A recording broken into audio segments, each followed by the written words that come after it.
Hey, what's up? This is J. Lucky Henry. So welcome to part 3 of how to buy property with no credit, bad credit, little credit, stellar credit, doesn't matter. Most importantly, OPM. Get ready.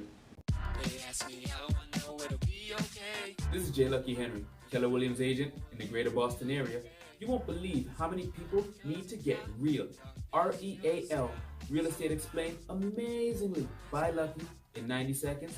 Irritate. Welcome back. It's J. Lucky Henry. So let's talk about the final part on how to buy property with no credit, bad credit, stellar credit, etc., etc. Now, of course, there might be some other ways, but we said we're covering 3, and this is the 3rd. Now, this one is gaining popularity right now. They didn't do this, right, 100 years ago. People were buying property 100 years ago, but they couldn't do this the way we can do it today with the inventions of social media and access to these things. So this is called crowdfunding. It's online, and there's 2 ways to do it. One, you can be the investor. A lot of them have a minimum of about $5 grand. Now, will you personally actually own that property? Indirectly, yeah, you own a stake in the company that's investing in the property, so you own a part of the property. That's one way, right? Of course, the more you put in, the bigger portions you'd have, right? Does that give you control over what's happening with it? Not necessarily. The goal in most of these is to be a passive investor, to put some money in and let somebody else go out there, do the work, find a property, make money off of it, whether by renting it out or flipping it,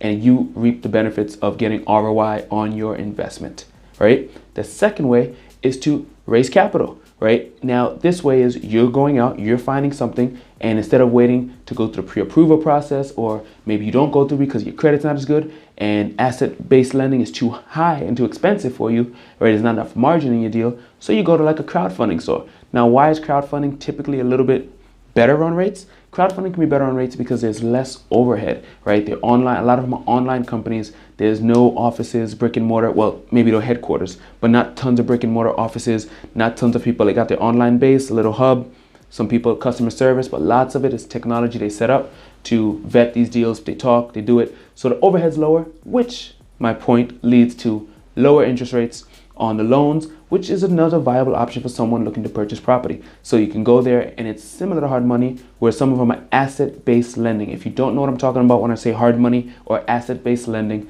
check this video out above, all right? Listen, there's 3 ways I just gave you, right? Go back, watch part 2, watch part 1 of this. If you got bad credit, you're trying to get into the game, you have money, but your credit, you didn't work on it, and then sometimes it's your fault. Most of the time it is, right? But sometimes you didn't know about it, right? You're 18 years old, 19, 20, 26 years old, and you're like, wow, my credit is just horrible. I make good money. I'm an entrepreneur or I'm a salesperson, but I don't have the ability to get a mortgage. I'm self-employed, 1099. I write off too many deductions, whatever the case may be. These are ways you can get it done. There's a 4th one we didn't really talk about, alternative loans, but check out the main 3. Go back, watch these videos. This is J. Lucky Henry, and I'm here to keep it real with you. Whether you're looking to buy, sell, or invest in real estate, call or text 978-712-0244 and make sure you subscribe to my channel for more.